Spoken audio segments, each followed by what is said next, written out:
Hello and welcome to study 24 HR।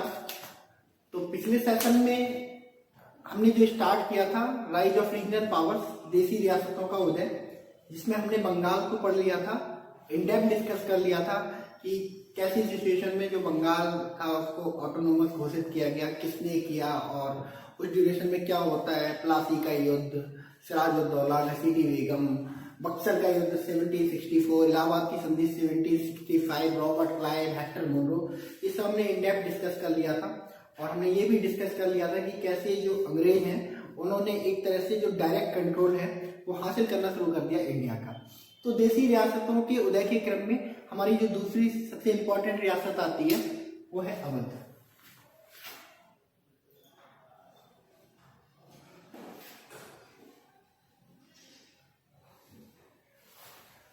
Awadh रियासत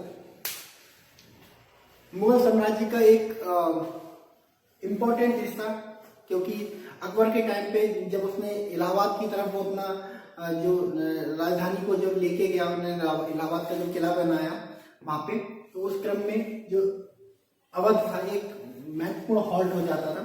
और जो अवध है वो प्राचीन काल से ही अपनी रिच कल्चरल हेरिटेज और वेल्थ के लिए काफी फेमस था। तो एक ऐसा बेल्ट स्टेट, बेल्ट प्रोविंस जब अपने आप को ऑटोनोमस घोषित कर देता है तो जो मुगल साम्राज्य है उसकी जो आर्थिक स्थिति है वो और भी ज्यादा खराब हो जाती है। तो जो अवध है उसकी जो ऑटोनॉमी की शुरुआत होती है वो होती है 1722 से। ये वही दौर है मोहम्मद शाह वाला जो हमने मुगल साम्राज्य के डाउनफॉल के समय डिस्कस किया था कि कैसे एक के बाद एक रियासतें जो है इंडिपेंडेंट होना शुरू हो जाती हैं, जिनको ग्रैब करके रखा था औरंगजेब ने फोर्सफुली। तो अब जब उन्होंने देखा कि भाई मुगल बादशाह जो औरंगजेब है उसकी डेथ हो गई है और जो रेस्ट ऑफ आने वाले और जो आ रहे हैं और करंट मुगल बादशाह हैं वो बहुत ज्यादा कमजोर और अयोग्य हैं, तो उन्होंने कहा क्यों ना हम खुद को ऑटोनोमस घोषित करके खुद ही रूल करें, ठीक है, और खुद का एक देश बनाए, देश टाइप बनाए, नेशन टाइप बनाए। जो 1722 की शुरुआत होती है अवध की ऑटोनॉमी की, ऑटोनोमस घोषित कर दिया जाता है। और कौन कर देता है इसको? सआदत खान, ठीक है। इसको बुरहान उल मुल्क भी कहा जाता है, बुरहान उल मुल्क। तो कभी कभी एग्जाम में पूछ लिया जाता है, ये तीन जो दोनों फैक्ट हैं बहुत ही इंपॉर्टेंट है कि अवध कब स्वायत्त हुआ, तो 1722। और अवध को स्वायत्त कराने में किसका हाथ है या अवध को स्वायत्तता किसने दिलाई?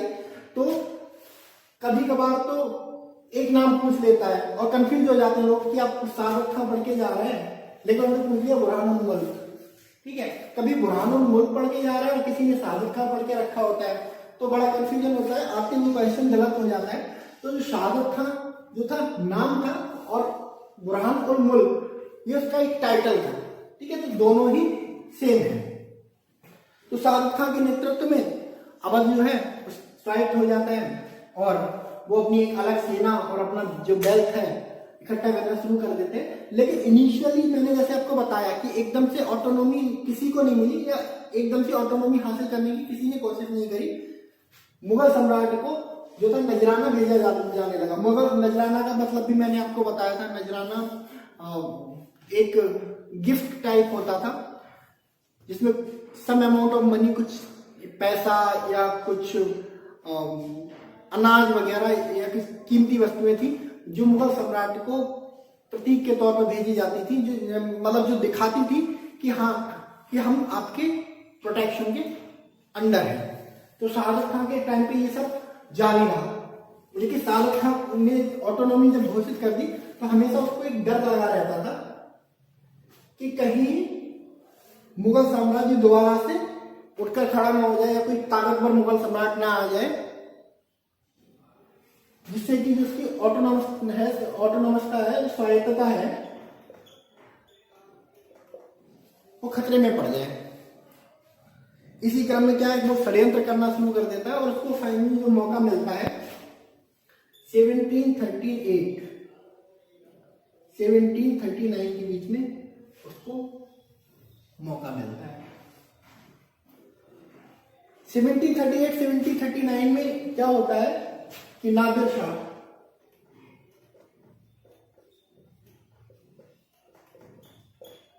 जो कि ईरान का रूलर होता है, अभी ईरान है, उस समय पे पर्सिया बोला जाता था, फारस बोला जाता था, ईरान का शाह था, का शाह यानी कि ईरान का राजा, महाराजा को जो है शाह बोला जाता है।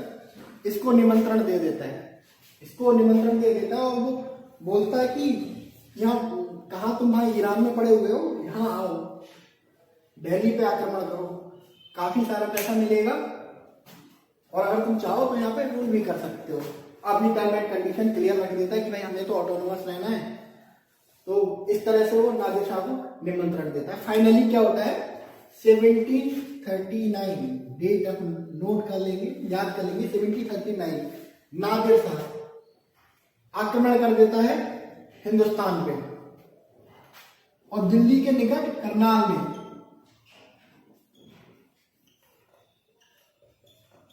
नादिर शाह और मोहम्मद शाह जो मुगल बादशाह होते हैं उस टाइम पे, इनके बीच में युद्ध होता है। इस युद्ध का परिणाम क्या होता है? नेचुरल सी बात है, जो मोहम्मद शाह है वो कमजोर बादशाह है, रंगीला बादशाह है, वो हार जाता है इस युद्ध में और उसको बंदी बना लिया जाता है। तो जो युद्ध होता है करनाल में होता है, इसी वजह से इसको बोला जाता है करनाल का युद्ध।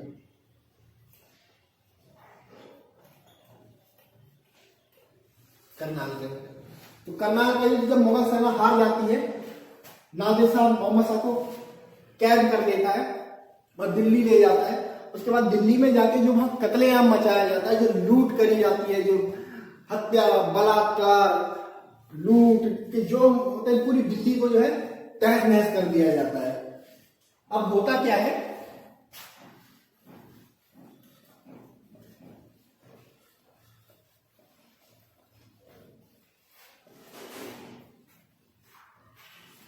जैसे कि आपको बताया कि एक के बाद एक राज्य जो थे ऑटोनोमस हो रहे थे। जो मुगल सम्राट था उसके जो राजस्व के जो स्रोत थे, रेवेन्यू के, वो कम होते जा रहे थे, कमी होती जा रही थी उसमें। तो सादत खान ने जो नादिर शाह को प्रॉमिस किया था ना, वो उसे दे नहीं पाया। उसने बोला था कि बहुत पैसा मिलेगा, लेकिन नादिर शाह को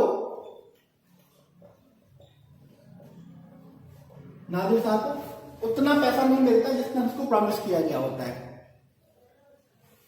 इसी के दबाव में आके क्या होता है, जो सादत खान को धमकी दी जाती है कि तुमने बोला था इतना पैसा मिलेगा और हमें इतना पैसा नहीं मिला, अब हम तुमको आक्रमण करने जा रहे हैं। तो सादत खान क्या होता है, डर के मारे क्या कर लेता है, जहर खा लेता है।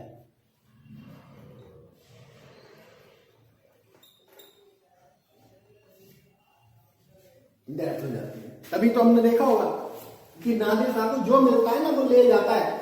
इवन जो पीकॉक थ्रोन होता है, जो शाहजहां ने बनवाया होता है, जिसको हम बोलते हैं तख्ते ताऊस, मयूर सिंहासन,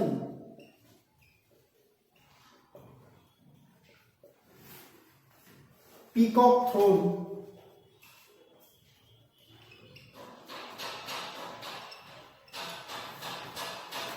कोहिनूर हीरा,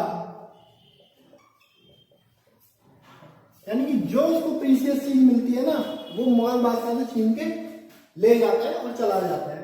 तो इसी दौरान क्या है, जो सादत खान है वो जहर खा के वो कर लेता है, आत्महत्या कर लेता है, क्योंकि वो जिसने जो प्रॉमिस किया था नादिर शाह को वो नहीं मिल पाता है उसको। उसके बाद कई नवाब यहाँ पे आते हैं जाते हैं, लेकिन एक नवाब जो बहुत इंपॉर्टेंट है अवध में, ठीक है, जिन्होंने अवध और जो मुगल साम्राज्य था उसके बीच में दूरी भी कम करने की कोशिश करी, सफदरजंग।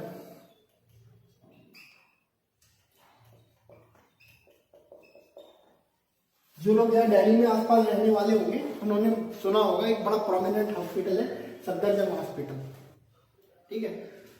नवाब अवध का है लेकिन हॉस्पिटल दिल्ली के नाम से है। हॉस्पिटल जो है दिल्ली में है उसके नाम से, सफदरजंग हॉस्पिटल बड़ा ही प्रोमिनेंट हॉस्पिटल है, एम्स के पास जाओ वहीं पे मिलता है। तो सफदरजंग जो है अवध का नवाब बनाया जाता है। अवध का नवाब बनता है। अवध का नवाब बनने के साथ साथ इसको जो मुगल बादशाह होता है ना शाह आलम, वो इसको मुगल साम्राज्य का वजीर भी कहते हैं, वजीर नियुक्त कर देता है। एक तो नवाब अवध का, फिर वजीर, इसी कारण इसको बोला जाता है नवाब वजीर। तो क्वेश्चन पूछा जा सकता है एग्जाम में कि किस अवध के नवाब को नवाब वजीर कहा जाता है या किसको नवाब वजीर के नाम से भी जाना जाता है, तो सफदरजंग। ठीक है, अवध का नवाब और मुगल सल्तनत का वजीर। तो ये जो सफदरजंग होता है ना, बड़ा दूरदर्शी टाइप का एक डिप्लोमैट होता है, राजनेता होता है। इसकी जो लॉयल्टी होती है वो मुगल सम्राट के साथ ही होती है, क्योंकि मुगल सम्राट ने कहा कि जाओ तुम अवध में रूल करो और अपनी ऑटोनॉमी एंजॉय करो, लेकिन वजीर भी रहो, हमें अच्छे अच्छे सजेशन दो, मुगल साम्राज्य को अच्छा ऊंचाइयों पर ले जाने के लिए जो आप अपने एफर्ट दे सकते हो वो करो। तो सबसे पहला काम क्या करता है सफदरजंग? मराठों से समझौता, मराठों से समझौता करता है। यहां पता चल जाता है यहाँ पे कि सफदरजंग भांप लेता है कि जो अंग्रेज है ना वो बहुत तेजी से दिल्ली की तरफ बढ़ रहे हैं नॉर्थ के आक्रमण करने के लिए। लेकिन जिस तरह से प्लासी का युद्ध होता है और रॉबर्ट क्लाइव क्या कहते हैं हरा देता है, सिराजुद्दौला को मार दिया जाता है और डिवाइड एंड रूल कर्नाटक बाहर हो रहा है, वंडीवास का युद्ध हो रहा है, बेदारा का युद्ध हो रहा है, यानी कि अंग्रेज सबको हराते जा रहे हैं, जो उनके रास्ते में आ रहा है उसको हराते जा रहे हैं। तो सफदरजंग को मैंने बोला ना कि ये बहुत माना हुआ डिप्लोमेट था, तो उसको अंदाजा होता है कि एक ना एक दिन अंग्रेज जो है जरूर पहुंचेंगे दिल्ली की तरफ। तो इसी क्रम में ये करता है मराठों से समझौता। मराठों से क्या समझौता करता है? सबसे पहला समझौता होता है कि मुगल सम्राट की सुरक्षा, कहते हैं मुगल सम्राट जो है उनकी सुरक्षा की जिम्मेदारी आपके, दिल्ली पे आक्रमण कोई करता है तो उसे मराठों पे आक्रमण माना जाए। मुगल एग्री कर जाते हैं। दूसरा, इन जो मुगल जहां से चौथ और सरदेशमुखी वसूलते हैं,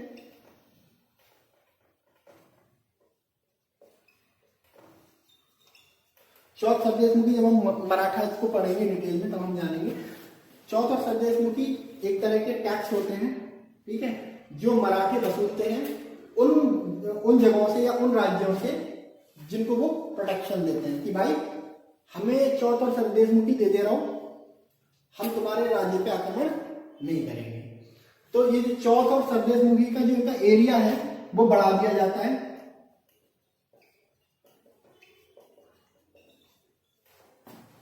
ठीक है, प्लस जो चौथ और सरदेशमुखी की दर है वो भी बढ़ा दी जाती है। मतलब भाई कि पहले तुम्हें 10 रुपए, अगर कोई तुम्हें 10 रुपए देता है प्रोटेक्शन के, हम देंगे 15 रुपए।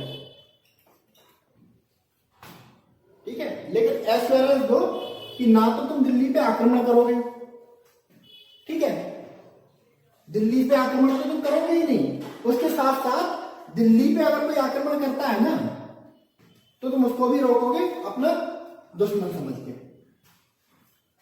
तो मराठों से इनको ये एश्योरेंस ले लेता है और कुछ समय के लिए जो मुगल साम्राज्य उसको स्टेबल करने का प्रयास करता है। तो ये सफदरजंग की अचीवमेंट थी कि वो नवाब वजीर था और एक कुशल डिप्लोमेट था। फिर इसी क्रम में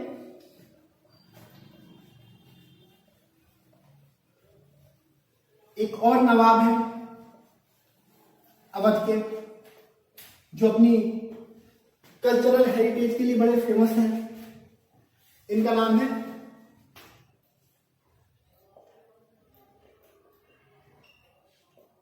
आसिफउद्दौला। 1775 के समथिंग में ये आते हैं। इनका क्या होता है कि युद्ध कौशल वगैरह में ये नहीं जाने जाते हैं, लेकिन ये जाने जाते हैं अपनी सांस्कृतिक विरासत के लिए। हब बना देते हैं अवध को।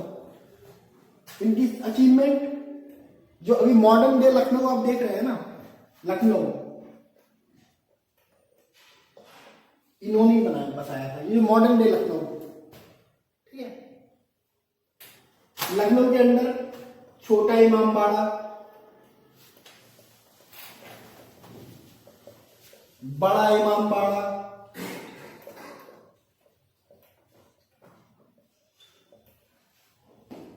इन्हीं की देन है। इसके अलावा और भी कई सारे स्ट्रक्चर है, बारादरी है,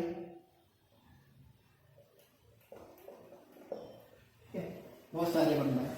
और इनकी इसकी ख्याति से फेमस होकर जो कई सारे जो गायक, नर्तक और कलाकार थे, वो लखनऊ की और अवध की ओर खींचे चले आए। और अवध एक कल्चरली रिच प्लेस बना। तो आज हम देखते हैं ना कि अगर आप लखनऊ जाओ तो वहां पे आपको कथक, ठीक है, कला और सारी मतलब जैसे एक्टिंग के क्षेत्र में, ठीक है, गायन के क्षेत्र में, ध्रुपद वगैरह, ठीक है, इनका हब मिलेगा आपको लखनऊ में, ठीक है। तो वो देन है आसफुद्दौला की। इनको बोला आप, अगर इनको बोल सकते हैं कि मॉडर्न अवध का जो है निर्माता भी है ये। तो इनकी अचीवमेंट ये थी। एट लास्ट एक और नवाब जो आखिरी नवाब भी थे बंगाल के, वाजिद अली साहब।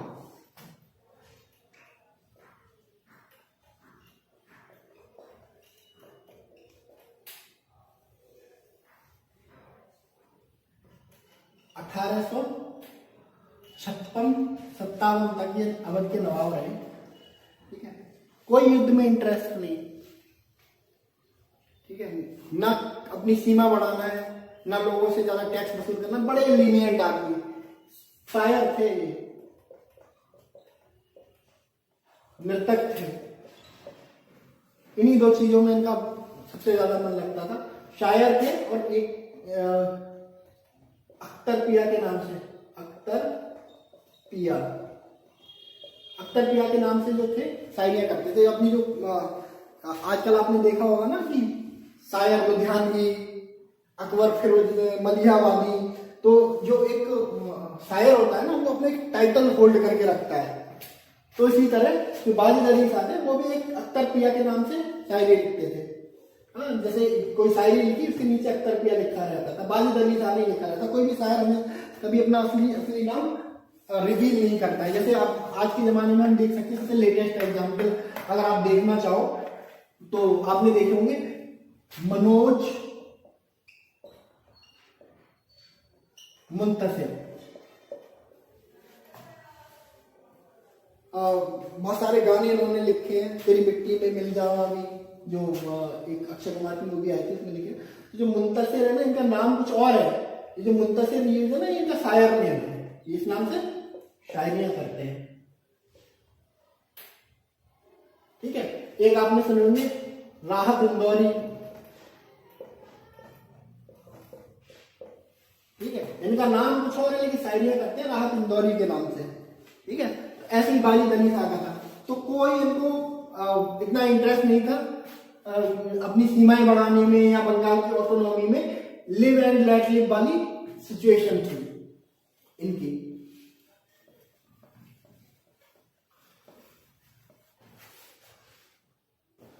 दौर आता है 1856 का।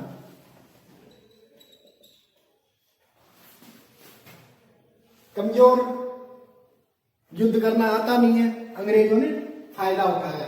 अंग्रेजों ने आरोप लगाया इन पे कुशासन का।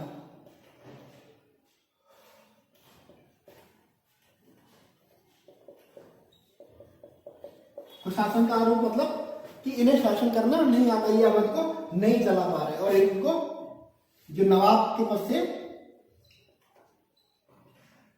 हटा दिया जाता है। इसी के जो ड्यूरेशन में क्या होता है, जो अवध जो होता है 1857 का जो स्वतंत्रता संग्राम है,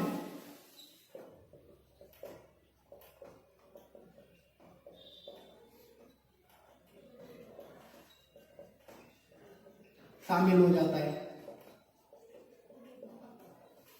ठीक है, तो ये वाजिद अली शाह की हिस्ट्री रही।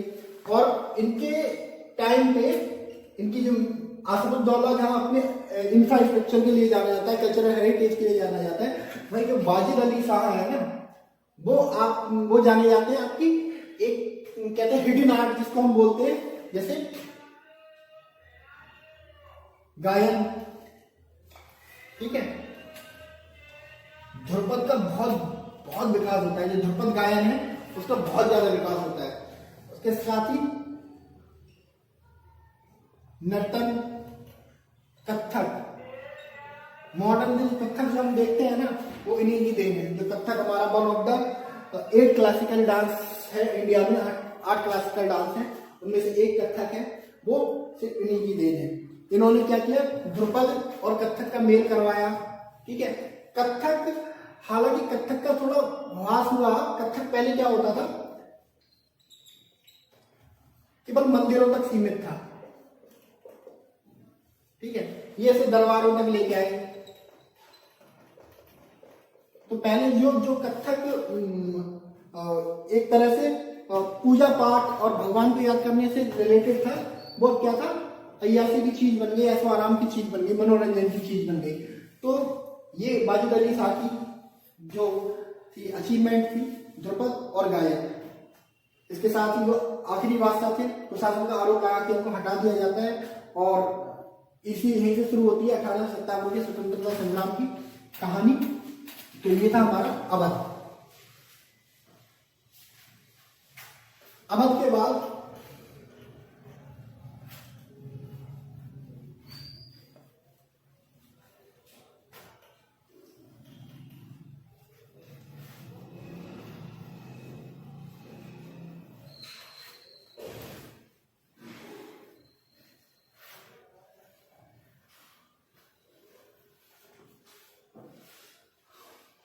अवध के बाद हमारा जो तीसरा आता है, जो तीसरे स्वायत्त राज्य का उदय होता है, वो है हैदराबाद।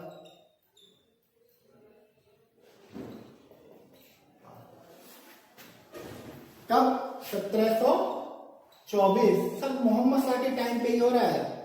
1724 किसने कहा, चिंगलेज खान। ठीक है, इसको क्या बोला जाता है, निजाम उल मुल्क। ठीक है, तो क्वेश्चन पूछा जाता है और पूछा गया है कि जो हैदराबाद है उसकी स्वायत्तता की शुरुआत कब से हुई, तो 1724 से हैदराबाद की स्वायत्तता की शुरुआत हुई। और जो हैदराबाद को स्वायत्त किसने करवाया, तो चिंगलेज खान। ठीक है, निजामुल मुल्क वैसे जैसे टाइटल था वैसे ये टाइटल है, निजामुल मुल्क। तो कभी कभी क्या होता है, दोनों में से एक पूछ लिया जाता है, तो हम दोनों को ही याद रखेंगे।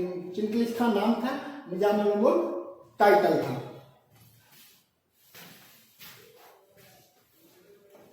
अब ये क्या है, हैदराबाद जो है स्वतंत्र तो हो जाता है, लेकिन हमें पता है कि जो अंग्रेज थे,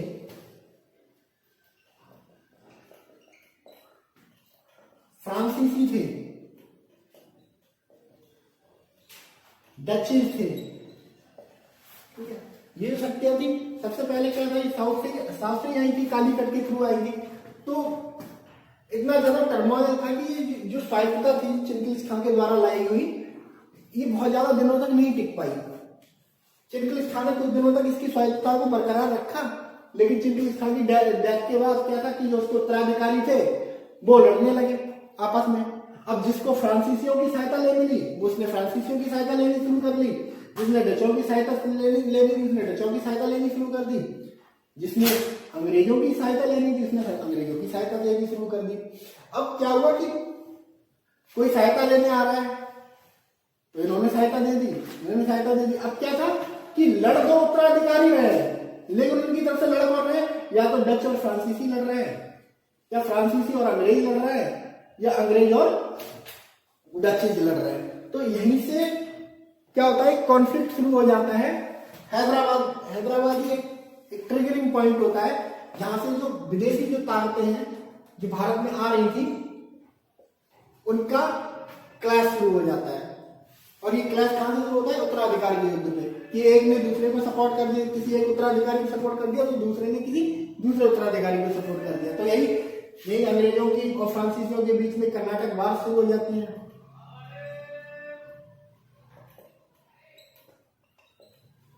अंग्रेजों और डचों के बीच में बेदारा का युद्ध होता है।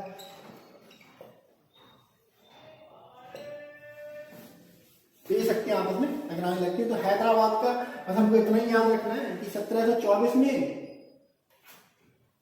इसमें स्वायत्तता की घोषित किया और चिरकुलिस खां के नेतृत्व में स्वायत्त हुआ, जिसको निजामुल मुल्क भी बोलते हैं। उसके बाद में जो भी नवाब या फिर यहाँ पे निजाम वगैरह आए हैदराबाद में, वो इतने इंपॉर्टेंट नहीं रह जाते क्योंकि बड़ा शॉर्ट टेन्योर रहता था कि आज बना और कल किसी ने उसको कत्ल कर दिया, या आज कोई नवाब बना और कल अंग्रेजों को पसंद नहीं आया या फ्रांसीसियों को पसंद नहीं आया, उसने उसको हटा दिया है। परसों किसी ने क्या कहते हैं, मराठों ने मार दिया किसी नवाब को। तो इस वजह से बड़ा शॉर्ट रनिंग टेन्योर इनका रहता है, तो इस वजह से कोई इंपॉर्टेंट नहीं रहते हैं और एक तरह से ये विदेशी शक्तियों की कठपुतली बन के रह जाते हैं। आजादी तक ये ऐसे ही चलता रहता है कि निजाम बदल रहे हैं, कोई किसी वंश का आ गया, कोई किसी वंश का आ गया। 1947 जब देश आजाद हो जाता है तो यहाँ पे नवाब होते हैं उस्मान अली। तो वो बोल देते हैं कि नहीं, हम हिंदुस्तान में तो हम नहीं सपोर्ट कर रहे हैं, हिंदुस्तान में नहीं मिलेंगे, हम इंडिपेंडेंट रहेंगे। लेकिन अंदर खाने क्या होता है, ये पाकिस्तान से मिलना चाहते हैं।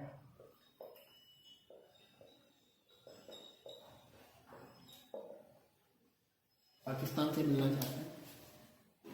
अब हैदराबाद देखो, ये था हैदराबाद और ये रहा पाकिस्तान, ये पाकिस्तान। मान लो अगर ये हैदराबाद पाकिस्तान में मिल जाता, क्या होता, पाकिस्तान से प्लेन इधर से उड़ के जाते, पाकिस्तान के जहाज यहाँ स्थिर जाते और इंडिया को इनको एक ट्रेड रूट भी देना पड़ता। तो हैदराबाद का एक तरह से भारत में पाकिस्तान में मिलना क्या था, भारत की इंटरनल सिक्योरिटी उसके लिए बहुत थ्रेट वो कर रहा था। तो जो यहाँ के निजाम थे उस्मान अली, उनको सरदार वल्लभ भाई पटेल ने काफी समझाने की कोशिश की। जब वो नहीं माने तो एक मिलिट्री ऑपरेशन हुआ, सैन्य अभियान हुआ।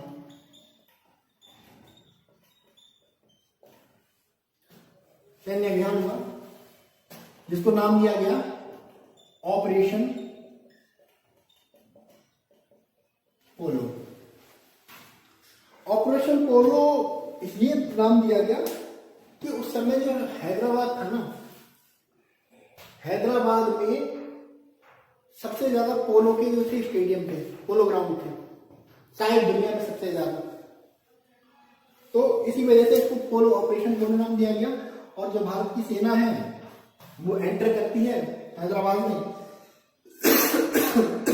सॉरी, सेना एंटर करती है और कुछ ही देर में जो हैदराबाद का निजाम है वो सरेंडर कर देता है, समर्पण कर देता है। इस तरह जो है हैदराबाद जो है भारत का फुल फ्लेज्डली पार्ट बन जाता है इंस्ट्रूमेंट ऑफ एक्शन के द्वारा। तो ये हैदराबाद की हिस्ट्री रहती है। नेक्स्ट हमारा जो आता है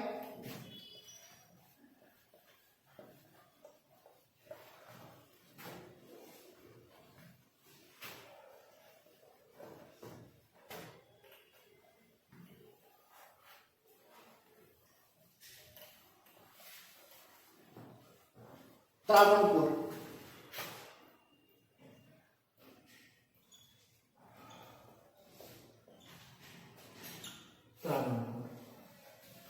त्रावणकोर केरल साइड में एक साउथर्न ईस्टर्न में एक छोटा सा राज्य था। हालांकि यहाँ पे ये कभी पूरी तरह से कभी किसी के कंट्रोल में नहीं रहा, लेकिन एक था जब मुगल सत्ता जब अपनी चरम पर थी औरंगजेब के काल में, तो औरंगजेब से सभी लोग डरते थे, तो ये भी औरंगजेब को नजराना वगैरह भेजते रहते थे। तो औरंगजेब की डेथ के बाद ये भी अपनी साइड का घोषणा कर देते हैं, ठीक है। लेकिन क्या क्या होता है कि खुलकर अपनी फ्रंट फुट पे नहीं खेलते हैं। लेकिन जब यहाँ पे एक राजा आते हैं, नए राजा मार्तंड वर्मा, यहाँ वर्मा ही होते हैं ज्यादातर, तो राजा मार्तंड वर्मा पावर में आते हैं और ये फुल फ्लेजली ऑटोनॉमी घोषित करते हैं, कोशिश करते हैं ये दूसरे देशों से संबंध बनाने की।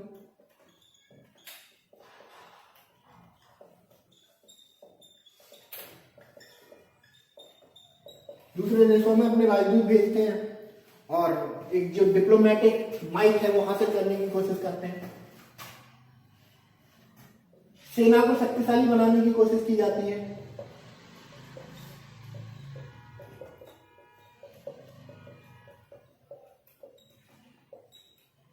बनाने की शुरुआत की जाती है, ठीक है। और साथ ही जो त्रावणकोर राज्य है उसकी सीमा में विस्तार करने का प्रयास भी किया जाता है।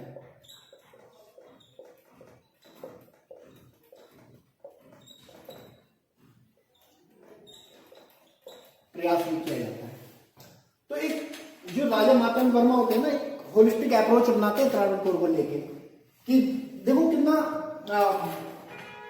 सिस्टमेटिक तरीके में कि दूसरे देशों से संबंध बनाने के लिए डिप्लोमेट भेज रहे हैं कि दूसरे देशों से संबंध बनाए, फ्रेंडली संबंध हो, और अगर हमारे देश पे कोई दूसरा आक्रमण करता है तो हमारे जो एलाइज है वो हमारे साथ हैं। सेना को शक्तिशाली बनाने की शुरुआत भी, सेना भी खड़ी करना शुरू कर देते हैं और सीमा में विस्तार करने का प्रयास भी करते हैं। इसके साथ ही साथ इनके टाइम पे त्रावणकोर में सांस्कृतिक विकास भी बहुत जोर शोर से होता है। सांस्कृतिक विकास, जैसे राजा रवि वर्मा,